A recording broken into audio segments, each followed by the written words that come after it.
It's the NBA DFS strategy show on Awesemo.com. I'm Ryan, joined alongside Adam, ShipMyMoney DFS. Going to be talking about this Saturday 9-game slate.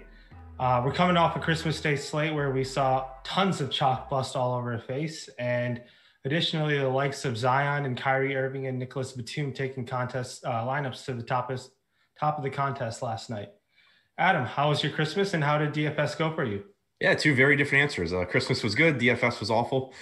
Yeah, like you said, it was really hard to avoid having a couple snowflakes in your lineups because there was just no shortage of what I thought were good plays that did terribly. So I think I saw a tweet earlier that 150 maxer on DraftKings made money yesterday. So sounds about right to me, just because of all the popular plays doing poorly pretty much. Really good day to have been a really contrarian tournament player, I guess. Yeah, for sure. And it's just the nature of NBA DFS at times, and it just happened to happen on the Christmas Day slate. And the blowouts didn't help. They were all 5 games were blowouts from pretty much, I want to say, from the second quarter onwards on most games, and except the Boston and Brooklyn game that blew out in the second half. But those blowouts didn't help. Golden State just looks awful out there, and it just was not helpful for those, especially high-priced players, and when your team gets blown out. So we got a 9-game slate to talk about. I think we should get right to it. So we'll start off we'll go game by game today. And the first game we'll talk about, we'll go OKC and Charlotte. OKC missed out on their first game thanks to James Harden being having a little too much fun. And while Charlotte was in the first game was led by the likes of Terry Rozier and Gordon Hayward. Terry Rozier on the opening night was priced at $4,600 on FanDuel. His price has now gone up. But on opening night, players who I was really interested in targeting on the OKC side of things was SGA. And as gross as it sounded, I was interested in Al Horford. SGA today is priced at $8,300. Al Horford is priced at $6,100 on DraftKings. We'll start on the OKC side of things, Adam. How do you think OKC is going to handle their offense this year? It's a brand new coach and pretty much a brand new roster outside of SGA. It's going to be interesting what the coach does with rotations and whatnot, but I think they're going to rely on SGA and Al Horford to start off their season. Yeah, I'm right there with you. I don't really see how this offense doesn't run through SGA. He was a productive player last year that averaged about a fantasy point per minute. And then now you take essentially every other high usage guy that was on that team and send them elsewhere, with Chris Paul gone, with Schroeder gone, with Gallinari gone. None of these guys are there anymore to compete with Gilgeous-Alexander for touches. So I think that normally you would expect there to be a drop off in efficiency when a player is going to be handling so much more of the offensive workload, but that's made up for by increased attempts, increased shot attempts, increased assist opportunities. Gilgeous-Alexander, I think, should be a really good DFS player in general this year. His salary, like you said, is already pretty expensive at $8,300. He burned people a lot in the preseason. I don't know if that will make them shy away today or not. We saw him basically just sit the second half of every game. But now it's the regular season. I fully expect him to be getting mid-30s in minutes. He should average well over a fantasy point per minute. So I think he looks really good. And then I'm with you on Horford.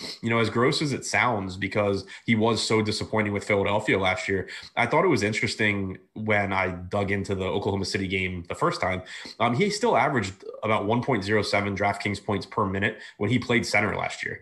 A lot of his disappointing production came playing alongside Joel Embiid, and that obviously won't be the case here. And then he'll benefit again from, the only other high usage guy on this offense is Shai Gilgeous-Alexander. So you should get more touches for Horford than he got in Philadelphia as well. I think that we kind of just need to ignore what happened last year. Ignore whatever your takes are on whether or not Horford's a good NBA player or his contract or any of that, because it doesn't matter. He's essentially the second option on this offense, and he should be, I think, a lot more productive than last season. Yes, and if you were to take out that Philly year for Horford, it was awful, and there's no denying that. But he's been a very good fantasy player up until last year. So he's priced at $6,100 on FanDuel as well. He does have center eligible. He's centered over there. Darius Bazley is someone who is, I think, going to be in the starting lineup, and he's going to play a much bigger role this year. He's $5K on FanDuel, and he is, I believe, also in that $5K price 5,100. range. Yeah, $5,100 on DraftKings. Another option for OKC is George Hill. He's priced all the way down at $3,400 on DraftKings, but he's $5K on FanDuel. $3,400 is where I'm going to be targeting George Hill. I know George Hill is not an enticing name by any means, but at that price tag where sometimes you're going to have to dig for value, he does unfortunately take up one of those guard positions. But I don't mind 3,400 on George Hill. What's your secondary option? What's your opinion on the secondary options on the OKC side of things? Yeah, I think there's a couple of value guys you can look to here. George Hill in particular being one of them at 3,400 on DraftKings. Not interested at 5K on FanDuel, but you should get probably 25, 26 minutes from Hill. With Milwaukee last year, he averaged 0.89 DraftKings points per minute. So he's not the most exciting name, but he does produce at a pretty solid rate when he's on the floor, and he should have a more solid role this year than he had last year. You mentioned Darius Baisley. I think that he's someone that we saw at times last year have really big games, and at least for me, it was frustrating at times because he would significantly outperform his averages in those games. I'm interested to see kind of what happens this year, whether his usage goes up, whether his per minute production goes up, because last year he only averaged about 0.75 DraftKings points per minute. But like I said, you saw him run into some really big games. So having fewer mouths to feed on this Oklahoma City team, I think maybe you see him take a step forward. Still at his salary, more of like a secondary play for me. And then the other guy that I would mention is Pokachevsky, who is 3,300 on DraftKings, 3,500 at power forward on FanDuel. Don't really know what his playing time will look like since this is their first game. Don't really know what his production will look like since it's his first game. But he should be a pretty solid offensive player. And if he can get into the low 20s in minutes, and there certainly are minutes available on this team, he is someone that I think probably ends up being priced in like the $4,200 to $4,500 range, then close to minimum salary. Yeah, and he's one of those intriguing young players that I've been taking a look at as well. And the thing with these young players, I like, especially when you're making multiple lineups, I like taking shots at them in limited quantities, just because like a lot of the field doesn't know, and like it's always nice to be being ahead of the field in young players like him as well. Any final thoughts on the OKC side of things before we move on to the Charlotte side of things? No, that's all I got from OKC.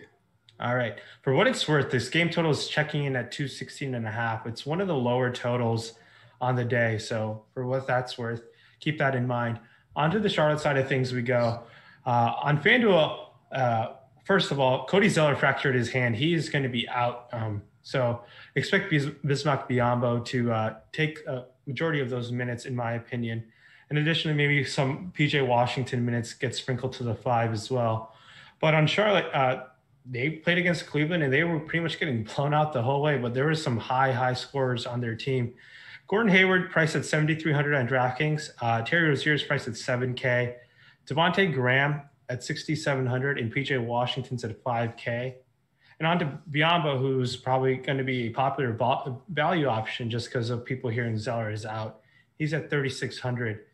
What do you expect Borrego to do with the center rotation? Zeller's been always has kind of injury prone over the past couple of years. Biyombo has been who Borrego went to last year. Do you expect him to do the same, or do you expect maybe potential more minutes for PJ Washington at the I think both. Biyombo started 29 games last year. He averaged 24 minutes per game in those starts. I think that penciling him in for something similar today makes a lot of sense. And with his salary where it is, it makes him a good value, especially on DraftKings. You do want to keep in mind on FanDuel that even though he's a good value at 3,800, you can only roster one center. So the opportunity cost there is really high. You'll want to make sure that if you are taking the solid point per dollar production from Biyombo, that you're kind of maximizing the upside of players elsewhere in your lineup. But on DraftKings, you can roster two centers, and with multi-position eligibility, you can often roster more than two. So lower opportunity cost there. If you're getting around 24 minutes from Biyombo, he should be able to pay off a $3,600 salary. But it does make PJ Washington more interesting as well, because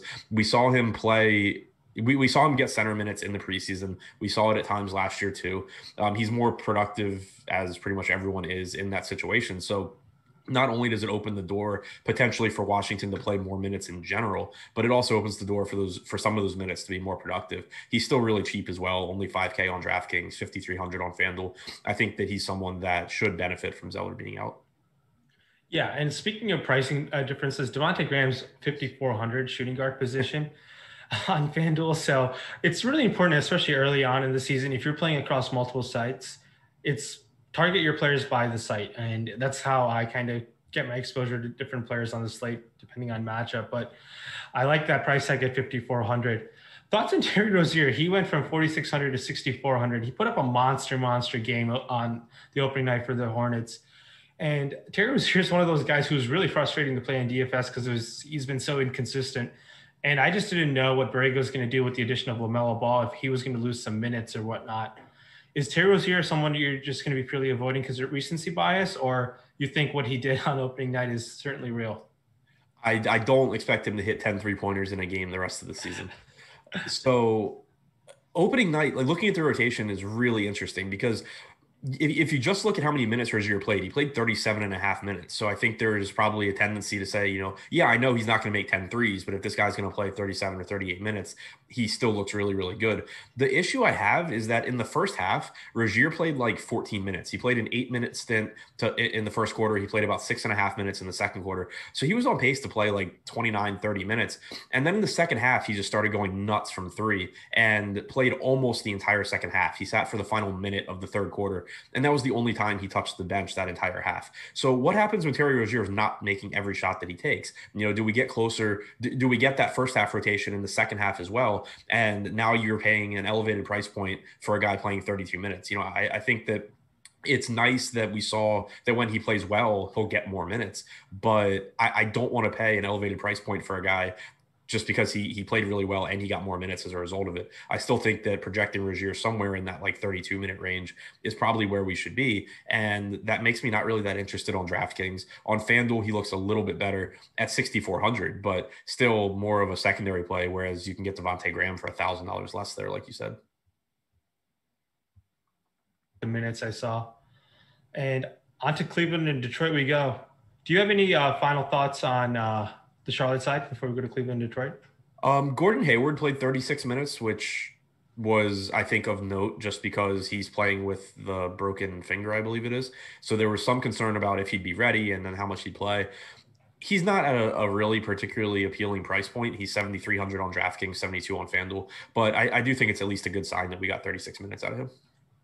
Yeah, and for those who are new to the channel and joining us for the first time, and if you haven't subscribed to the channel yet, please hit that subscribe button. Your support is greatly appreciated as we strive to hit 50K as soon as possible. Thanks so much for your support throughout 2020 and this holiday season. Cleveland and Detroit checks in at a 214.5 total right now from what I'm taking a look at. And opening night, Larry Nance came out and took the FanDuel chalk to the promised land that night. Larry Nance is all the way priced up at, he went up to 7K on FanDuel and on DraftKings, as I pull this up, Nance is priced up at 6,800. And I expect Kevin Love to be back in the rotation. Based off what I had seen some earlier news in the week, I need to follow up on that. But other Cleveland options, you have 9,200 Andre Drummond, who's pretty much a lock for a double-double every night he touches the floor. He's 8,400 on FanDuel. Drummond is always an option just because he just can raise the floor of your lineup, which is sometimes really important, and depending on the number of lineups you're building. And other value options you can take a look at are Isaac Okoro, 3,900. And he's also, I believe, in the 3K price range. 4,400 on DK. Talk to me about Cleveland. What's your opinion on Drummond and Kevin Love being back and Larry Nance? Yeah, so we still have Love questionable as of the injury report last night. I haven't seen if that was updated since then, but that does obviously make a big difference, not only for Nance. I mean, if Love is back, Nance is just not even in the conversation, but also you do expect the rebounding numbers for Drummond to take a bit of a hit if he's playing alongside Kevin Love. But if Love is out, it still puts Nance in play. The thing I'd be concerned about with Nance, not only did his salary increase, but he obviously had a monster game, and that's it's obviously in his range of outcomes. But with Drummond and with JaVale McGee being on this team, you're not really getting any center minutes for Larry Nance. It's not like last year when Love was out. At times you would see Nance start alongside Tristan Thompson, and then they'd have their minutes staggered and Nance would play backup center. That's not happening this year. So the rebounding numbers will be a bit tougher for him to come by playing alongside of Drummond or playing alongside Drummond or McGee for all of his minutes. So that's something to keep in mind as the price elevates. Drummond, like I said, is more appealing if Love is out, but he'll still be a strong play even if Love is in. And that floor is really important, like you said, because not only does he come with a pretty solid floor where he's really unlikely to kill you because he's going to at least get like 10 and 10 or something. But he has a monster ceiling as well. This guy picks up steals, he picks up blocks.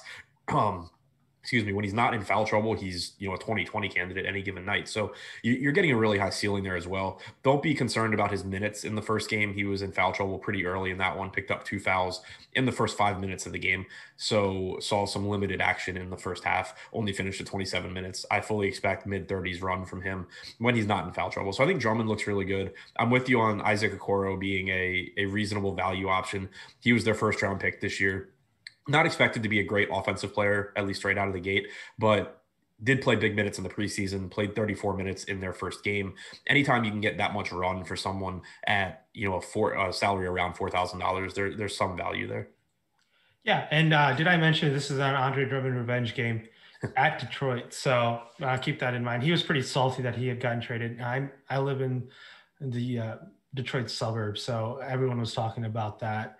It'll be interesting to see what he does against Detroit in the revenge aspect as well. In addition, to keep in mind, Dylan Windler and Dean Wade did get injured in that game opening night, so there's some extra minutes to be floated around. But Kevin Love, if he's back, it's going to put a damper on the rest of the team because he's going to soak up some usage from the likes of Darius Garland, who was great opening night. His price has gone up to 5,600 on DraftKings, and I believe he's also that same price, 5,500 on FanDuel. And he was very favorably priced on opening night. So outside of Drummond, and it's all going to come down to the Kevin Love news. So make sure to be following the Awesemo NBA account to keep track of news around the association. Then I'll be making my decision on Cleveland. Any final thoughts on Cleveland before we go to the Detroit side of things? Sexton's kind of always a decent tournament option just because he plays big minutes and he's good at scoring. But I don't think the salary is like particularly favorable in cash or as, a top owned player on the slate. Yeah. And on to Detroit we go. Blake Griffin leads the way in salary there on DK, priced up at 7,100. Mason Plumlee has seen a price raise to 4,800 there. Jeremy Grant, 5,200. This Detroit team is has these solid role players. Blake Griffin's pretty much washed at this point. Other options on FanDuel, Blake Griffin's down at 6,600, and I believe Jeremy Grant's 5,100. These are a couple prices that stand out to me. Even Delon Wright, priced at 3,900 if he's going to get additional run in the starting rotation, which would be nice. But we saw Josh Jackson soak up quite a bit of minutes in that opening night. Detroit's just a strange rotation to gauge out just because Dwayne Casey, I don't know what he's going to do on most nights. And going back to his Toronto days, he's been a little fluky with rotations at times. But talk to me about Detroit. I kind of like Mason Plumlee at 4,800 if he's going to come in at lower ownership today. Yeah, I mean, Detroit, I think, is just going to be a tough team in general to target in DFS because they're not a really well-constructed team in terms of anything. They spent their entire offseason signing centers, and Jeremy Grant's going to be one of their highest usage guys. And it's great for Jeremy Grant. Cool, he's getting that opportunity, but he's not a good scorer. So, he's someone that I expect to be a problem for me this season because he'll be low owned because he's not very good at scoring. But I'm just going to be like, oh, this guy has a 27% usage rate. I'll take my chances. And then normally it's not going to work. You're kind of going to run into that problem with a lot of guys on Detroit. Like Grant has opportunity. Killian Hayes only played 21 minutes, but he's someone that'll have a sizable role in his first year. He's going to be inconsistent though, you would expect. I'm with you on Plumlee as a reasonable option. We got 32 minutes from him in the opener, which was a pleasant surprise. I thought that we would get closer to like 25 or 26. So it's nice to see that that's in the cards for him if he's playing well. I think that is a spot you can go to. Derrick Rose is kind of interesting to me off the bench. He played just shy of 27 minutes in the opener. He's 6,600 on DraftKings and 5,800 on FanDuel. So the price is a lot more appealing on FanDuel, but this is someone that averaged like 1.2 DraftKings points per minute last year in that same role. He's going to dominate usage off the bench. The only issue is the playing time, but that kind of keeps the salary down a little bit. And this is someone that can very easily go out there and throw up, 35, 40 fantasy points in 26, 27 minutes. So I think that, looking at his price on FanDuel, you're going to get a ton of ownership going to Devontae Graham at 5,400, for example. And Graham is the better play, but Rose certainly has that same range of outcomes that Graham has at probably lower ownership.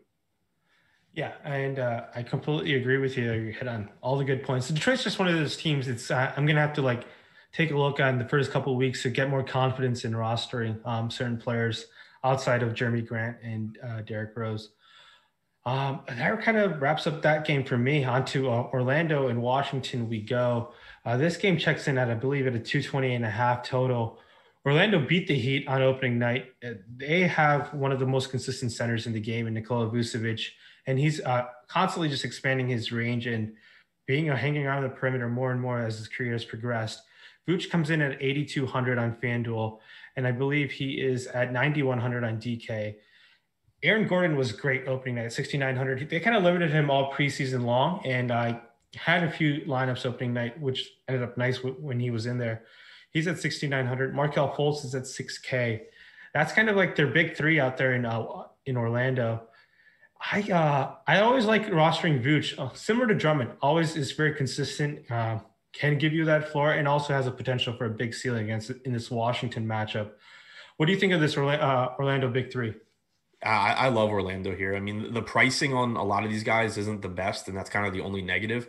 But Washington should be one of the most favorable teams to target this year because they're going to play really fast. They're not going to play that well defensively, although they did look better in their first game. And I do expect that they're better defensively this year than last year just because of Russell Westbrook bringing an extra level of effort and focus there. It's something that sounds dumb and feels dumb to say, but it really is a thing where Washington just kind of gets lazy, and Westbrook will help with that. But still, they're going to play at a really fast pace. They're not going to be a great defensive team, and they're going to be a good offensive team that's going to hang in games. So I don't anticipate a lot of Washington getting blown out either. So it's a really appealing spot for Orlando. Vooch stands out in particular. 9,100 on DraftKings is fine. 8,200 on FanDuel is very, very cheap. He's one of the guys that I think makes it really tough. I mentioned at the top the opportunity cost on Biyombo, even though he's a really good point per dollar play on FanDuel, you're probably sacrificing like 20 plus fantasy points going from Vooch to Biyombo. So you'll have to make sure that you can make that up somewhere in your lineup. Just a really good spot in terms of rebounding, in terms of the ability to score for Vooch. Everything looks really, really good. Aaron Gordon only played 26 minutes in that opener after being limited in the preseason, like you said, but he was in foul trouble. He picked up 2 fouls in the first half, and then he subbed out after his second foul, never came back, picked up his third and fourth fouls a minute into the third quarter, didn't come back till the fourth quarter. So his rotation looked like he was going to be playing normal minutes and getting up into that low to mid 30s range. It's a really good matchup for him in terms of a team that's going to let him get out and run. He'll be able to get rebounds. He'll do stuff in transition. I think the pace of the game should really benefit him. So at his price point, he doesn't look like someone that is going to grade out as like a top point per dollar play, but he certainly gives you a really high ceiling for that salary in tournaments. And then I'd also take a look at Markelle Fultz, who I expect to have a good year this year. He's 6K on DraftKings. He's 5,900 on FanDuel. You got about 29 minutes from him in the first game, lost about a minute and a half to fouls in the first half. But I think that he's another one that is priced pretty efficiently in terms of median outcome, but certainly can just kind of take over a game offensively. So to me, Vooch is the priority here. And then taking shots in tournaments at guys like Fultz and Gordon is pretty appealing. Yeah, I agree with you. I'm going to like Vooch quite a bit as we only talked about these first couple of games, but we'll see what other options that come out later in the slate. But the definition of a GPP, Terrence Ross, he's an option for GPPs only, in my opinion, but he obviously has an upside. He's just one of those guys who shoots off the bench and can get hot. On to the Washington side we go. They are the led by Russell Westbrook, who got his triple-double. I got to commend him on that. So opening day got his triple-double. And Thomas Bryant's only 5,200 on FanDuel. He's 6,700 on DraftKings. So like back to this pricing disparities on both sides. Troy Brown is only 4,300 on DK. Bradley Beal is 9,300. I really liked Westbrook going to the Wizards just because I feel like he can be a better version of himself there. I feel like he can find open shooters in Beal and Bertans better than he did in Houston, even though that offense was potentially well suited for him. But you're our resident Washington Wizards expert. I'm going to let you handle all the Wizards talk. I absolutely love this fit for Westbrook. It's not a good matchup today in particular against Orlando, but I think he's going to be a fantasy monster this year. Obviously, in like in season long, it sucks because he's going to be benched in the second games of back-to-backs. But that doesn't matter, obviously, when we're talking about DFS. And it's just a great fit. You have a Washington team. It's kind of similar to the version of the Houston team that he dominated on last year. Like if you remember, after Clint Capella was traded, he averaged, I don't have the numbers in front of me yet. It was about the same, if not more, fantasy points per minute than James Harden. He was great. His usage, I know, was higher than Harden's when they played together at that point. So it's kind of the same fit here where you have a stretch five in Thomas Bryant who averaged 7 3-pointers per 36 in the preseason. He's not standing in there clogging the lane. Denny Avdija can shoot. Davis Bertans is one of the best shooters in the league. Beal can shoot. There's nobody that is clogging the lane for Westbrook. He has shooters that'll convert his assists. And on top of that, the bigs don't rebound. So it's just going to be another season, I think, where Westbrook is just triple doubling every game. And obviously that's really solid from a fantasy standpoint. The salary's already increased 10-3 on DraftKings, 10K on FanDuel, but I still think he's a reasonable option. I don't know. I obviously haven't built cash lineups yet. I don't know if I think he's like one of the best point per dollar plays, but in terms of ceiling and in terms of opportunity, I mean, there's no reason that you're not going to see a lot of 55, 60 fantasy point games out of Westbrook this year.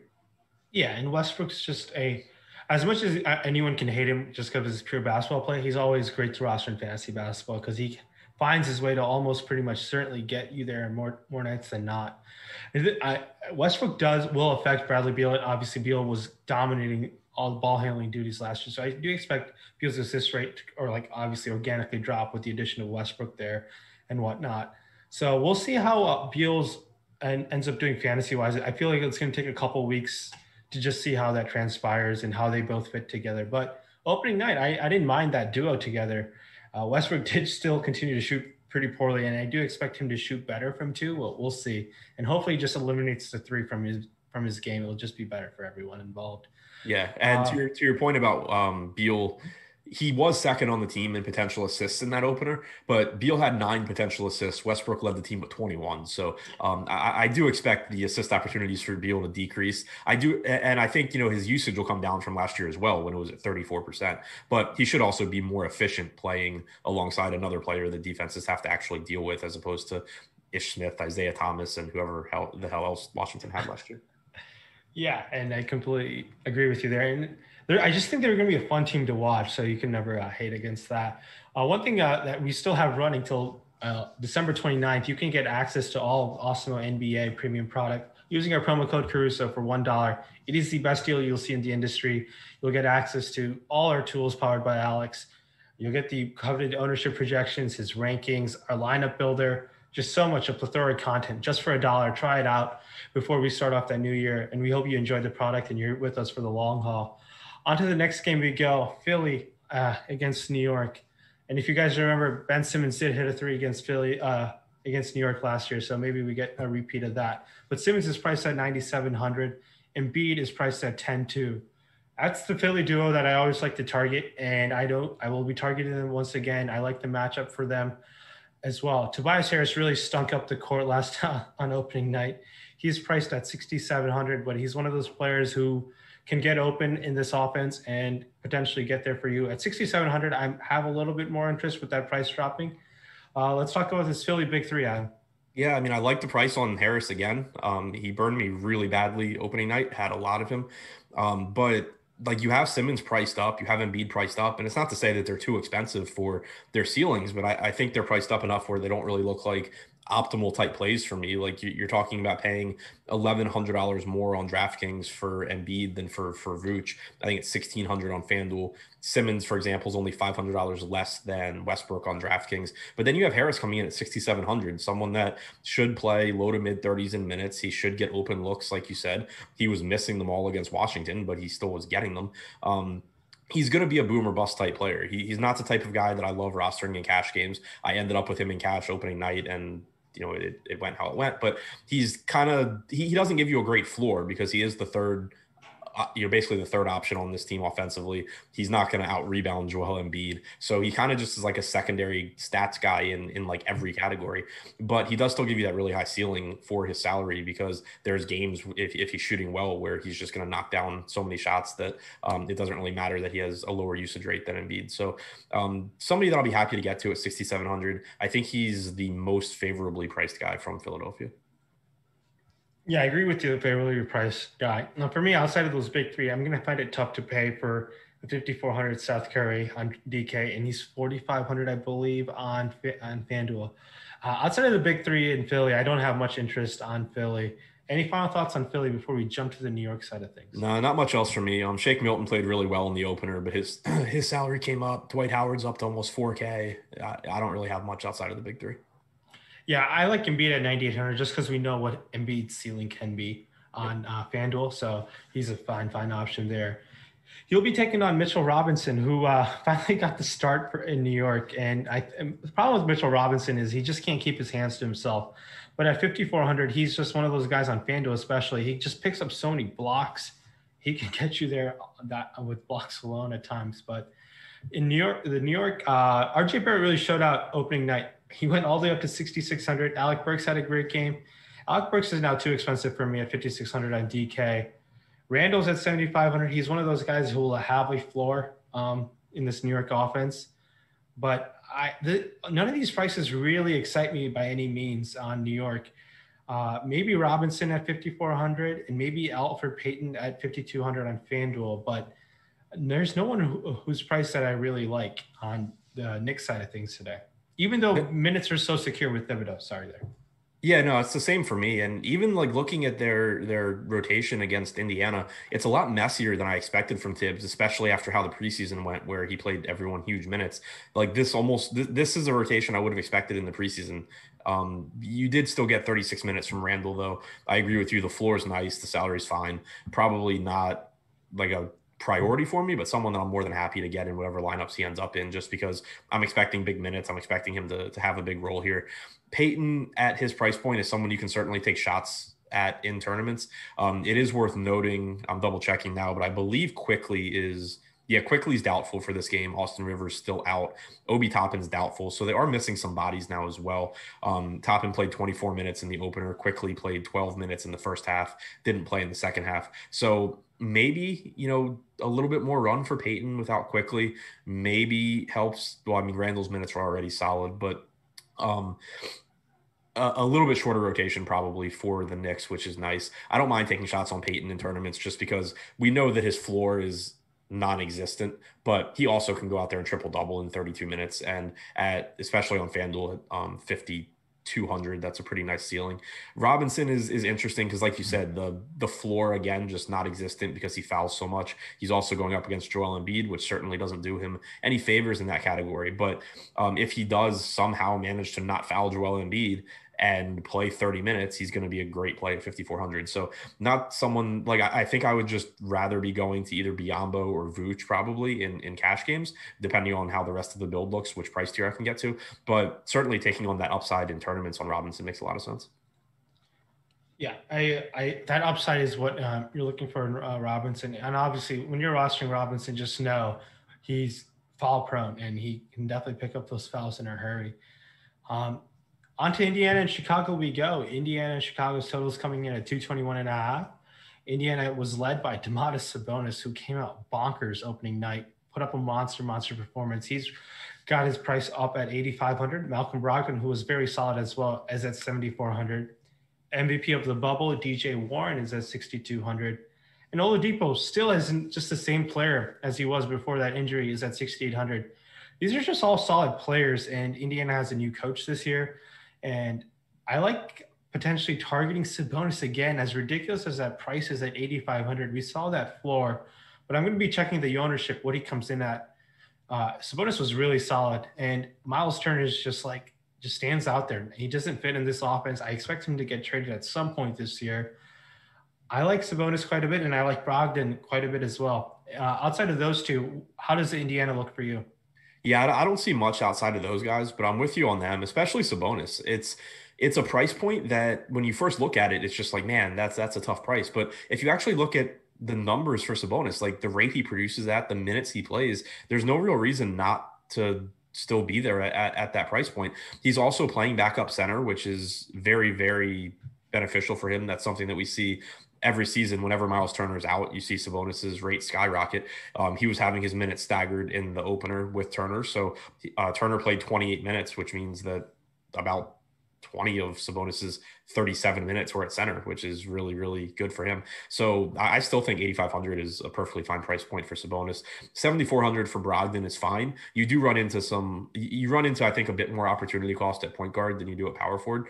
So that's a little bit of an issue for Brogdon, but Those are really where I'm sticking with this team. Like Turner's always someone you can look to in tournaments because he does have a nice ceiling, but he just kind of gets lost in the shuffle at center. Like if I'm going to a mid-range center that I have no confidence in but has a high ceiling, I'd rather just go to Mitchell Robinson, for example. Yeah, it's I'm gonna look at maybe TJ Warren on FanDuel at small forward. We have to roster too. And Oladipo, for me to get more confidence in him, I just need him to have an old vintage Oladipo game before I go back there again. On to Chicago we go. Chicago was heavy, mega chalk on opening night. Some got there, some didn't. Zach LaVine's priced at 8,900 on DK, followed by Kobe White at 6,900. Wendell Carter put up a dud of a performance. He's got the price up at 5,100. Larry Markin's up at 6,400. We see all these prices have gone up on DK specifically for Chicago. But there's going to be a couple of these Chicago players that are going to be pretty solid, even though this matchup is okay. It's going to be better than most with the new coach in Indiana. I like the pace Chicago is playing at. I know they played Atlanta the first game, but LaVine has an upside. Kobe White, I think, is a player that I think Billy Donovan's going to accelerate his game and extend his name to another level like he did with SGA last year. So I want to be early on Kobe White before that price tag gets up, but it's already kind of getting up there at 6,900. What do you think about LaVine and White and the rest of the Bulls? Yeah, pretty crazy pricing discrepancies between DraftKings and FanDuel here. Opening night, you kind of saw the Bulls as an entire team be underpriced. Now DraftKings just jacked up their prices where, LaVine has tournament upside at 8,900, Markkanen at 6,400, Kobe at 6,900. Like they all can do well at that salary, but the likelihood is that they won't and that they're pretty much priced where they should be. Wendell Carter is still interesting to me at 5,100 on DraftKings. Only has center eligibility. I believe he had power forward eligibility opening night. I could be wrong, but if he did, he lost it. Last year he averaged 0.92 DraftKings points per minute. He was awful in the opener, but he still played 26 minutes and could have played a little bit more had the game been competitive. So I still think you're looking at like 30 minutes, 28, 30 minutes from him when he's not in foul trouble at 5,100. I still think that's a pretty good price point. But where they're really interesting is FanDuel, where LaVine's only 7,500. I think he has a monster year this year, and that price point is just too cheap. You have Carter at 4,900, but again, you have that ridiculous opportunity cost at center. One thing to point out is that Patrick Williams, his salary came up. He's 4,500 on DraftKings. He's 4,500 on DK after being 3K opening night. He had a really good game opening night, but a lot of that came in garbage time. He had 5 points and 4 rebounds in his fourth quarter stint. Other than that, he was having like a pretty decent game for a 3K player, but not a game that would really warrant a price jump to 4,500. I'm also not sure that he regularly plays 34 minutes, but still someone that, if you're playing a bunch of lineups, you can use as a value guy. But I'm a little hesitant that this is someone that's going to be touching 30 fantasy points every night. Yeah, Patrick Williams definitely got there in garbage time, and it was nice for those lineups that have at 3K, but I don't expect garbage time to be always happening and him performing that well in that as well. And he's going to be sharing the court often with LaVine, White, Markkanen. So I think 4,500 right now is way too high for me with Patrick Williams. He does look like a promising talent. He's a rookie. I expect him to get quite a bit of run throughout the regular season. But at that price, I'm not that interested whatsoever. On to Toronto and San Antonio. This total is coming in at 225. San Antonio played great against Memphis opening night. And they were led by DeMar DeRozan at 8,300 on FanDuel. Aldridge is at 7K. DeJounte Murray at 6,900. That's kind of their big three over there. And while DeMar's at 8K, Aldridge is at 69, and DeJounte's at 6,4 on DK. I always have interest in this San Antonio team just because I feel like the field always thinks San Antonio plays slow, methodical, and whatnot, and it's kind of changed in recent times. I like that big three quite a bit, and I'm going to have interest in all three of those guys. I know the matchup is not the greatest against Toronto, but I like DeMar anytime he's going to go up against Toronto. He does play with this chip on his shoulder when he plays Toronto. What do you think of the Spurs big three? Yeah, I mean, I agree with you on the Spurs in general. Like, even still for me, whenever I see that I'm getting a lot of San Antonio guys, I don't feel very good about it because I still think of like the traditional Spurs, but it's not the same team anymore. And, they are a more attractive DFS target than they normally have been in previous years. So I think DeRozan's fine at 8K. Murray still looks pretty decent at 6,400. You saw in the opener, Murray played 30 minutes, DeRozan played 35. It is a tough matchup. I don't think either one's like a huge priority for me, but I do think that they're cheap enough where I'll be getting to them in tournaments, behind some other guys. Aldridge salary is fine as well. He's a center only on DraftKings, which makes it really difficult to get to him because of the opportunity cost. But power forward on FanDuel at 7K, I think looks really good.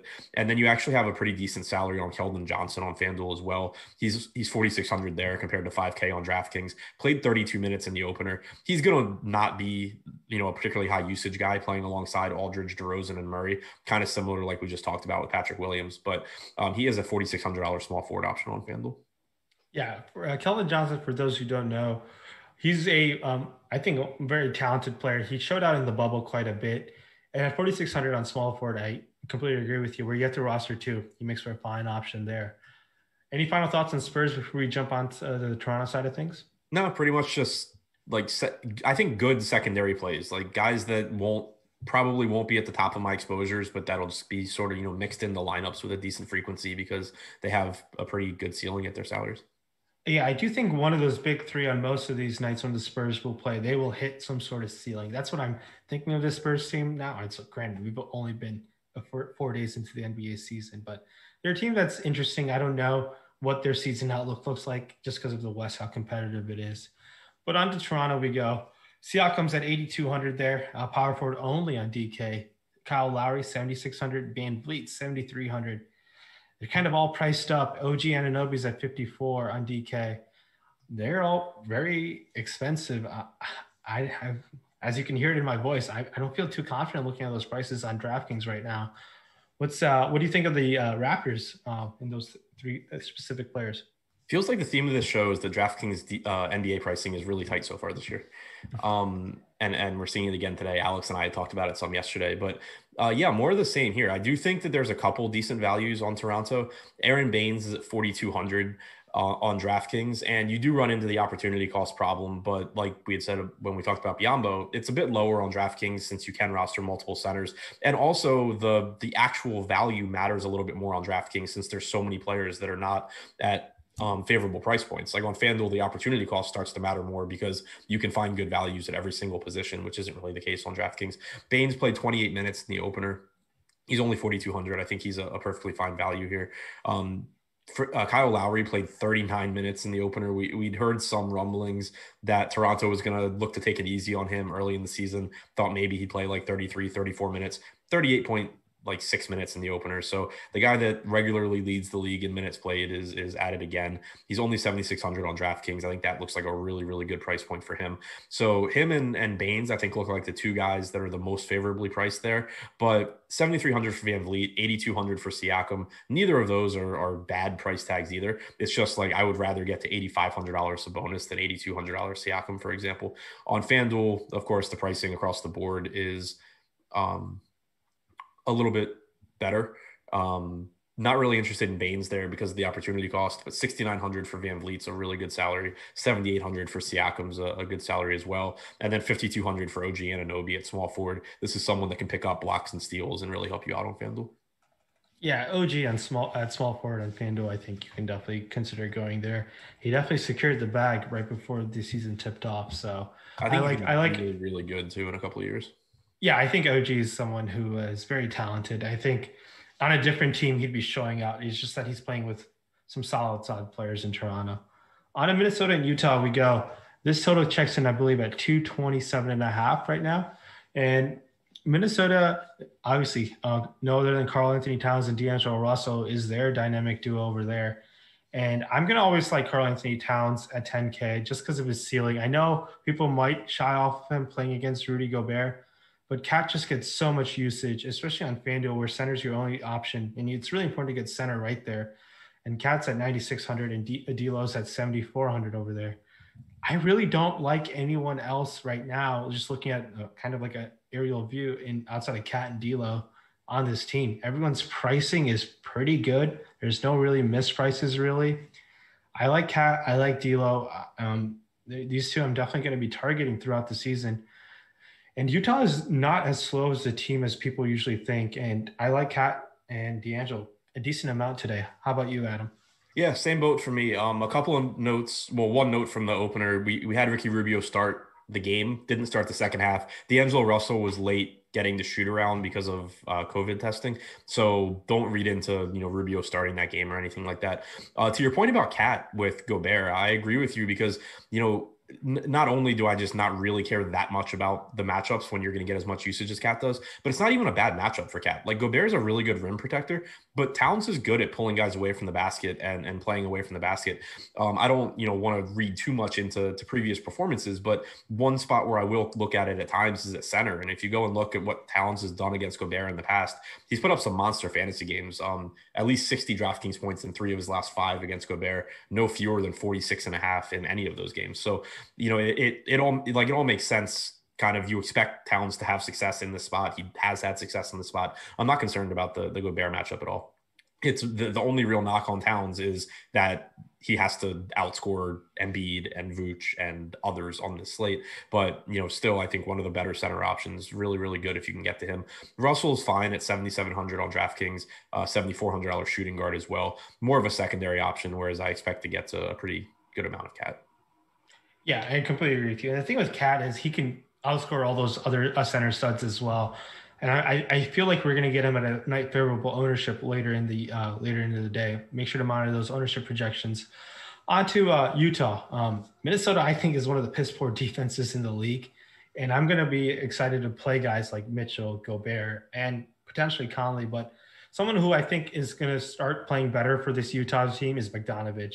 Bogdanovich is 5,900 on DraftKings, but I think he comes in at 4,700 on FanDuel on the power forward position.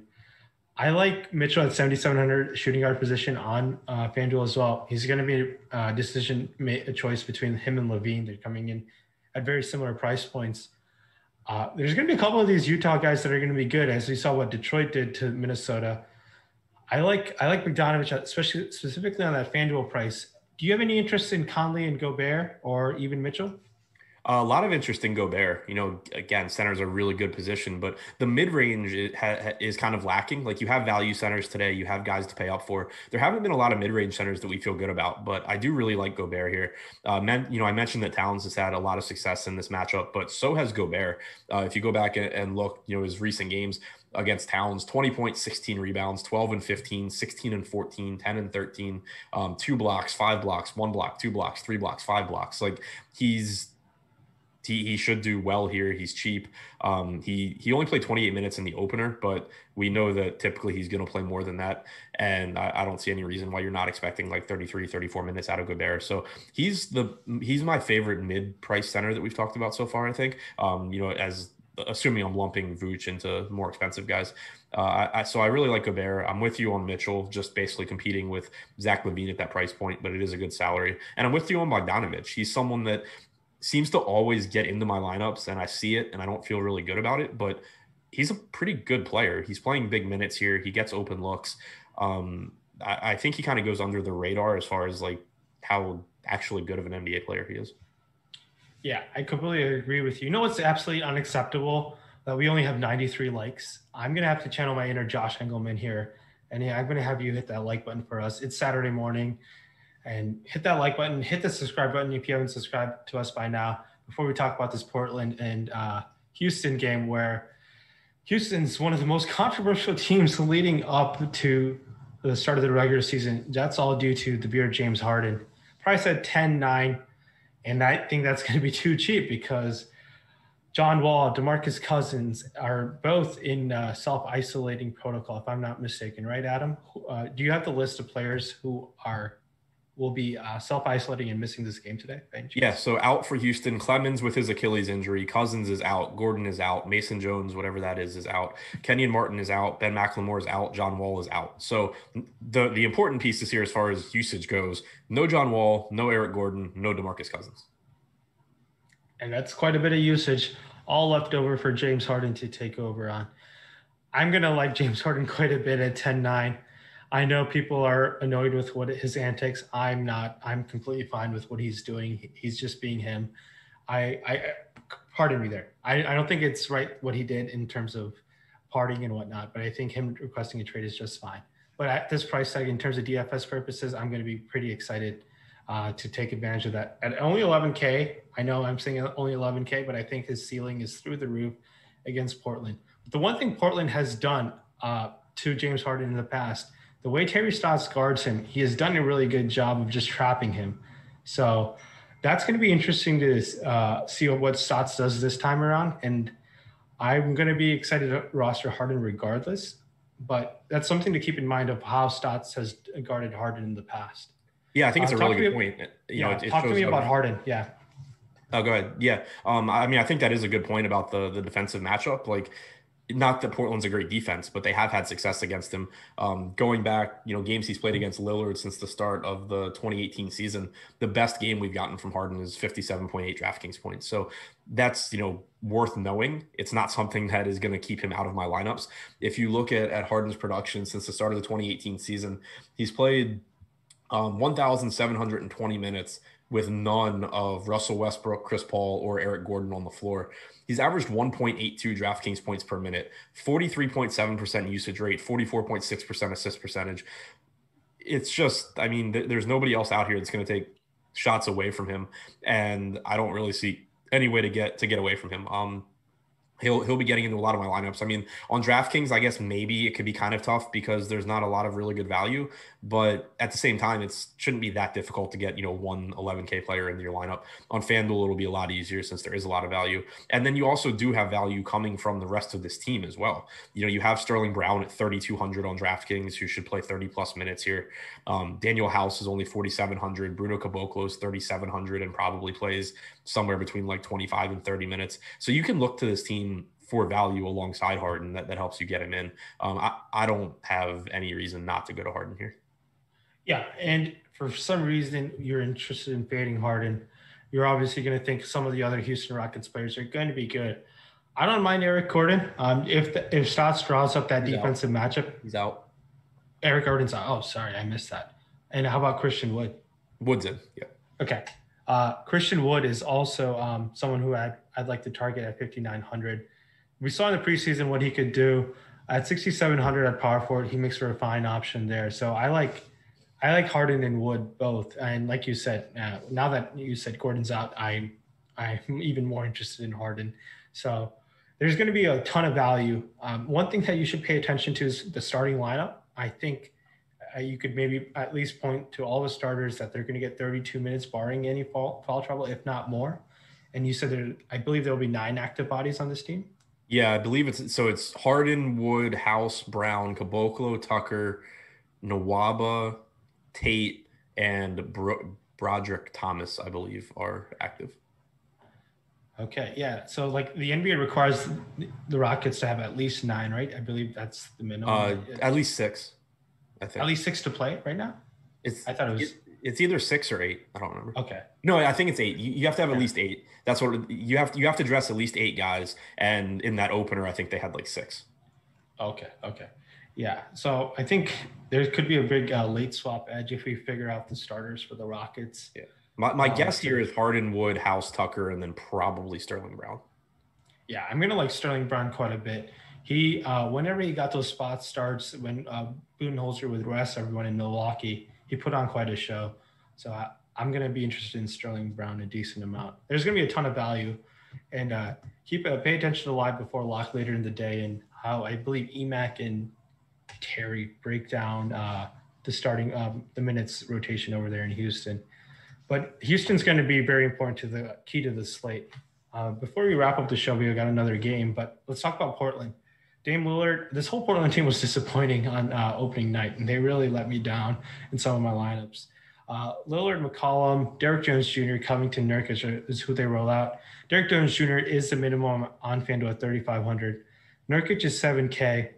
Lillard's a 9K. I'm going to have interest in Nurkic at 7K. I'm a little skeptical with what Stotts is doing with his minutes. He limited him all preseason, and obviously they got blown out. But I think it's a good spot for Nurkic to bounce back. What's your opinion on Lillard and Nurkic today? I like them both in tournaments. I'm with you on the minutes for Nurkic. Obviously he lost playing time to the blowout last game, but he still only played like 12 and a half, 13 minutes in the first half. If you're getting like 26 to 27 minutes from Nurkic, he still can put up a really big game, but it puts him like a little bit behind Gobert for me amongst those mid-range centers. If we're wrong and he plays 30 plus minutes, though, he probably ends up being one of the best centers on the slate. So I think there's enough volatility here that he becomes a really appealing tournament option.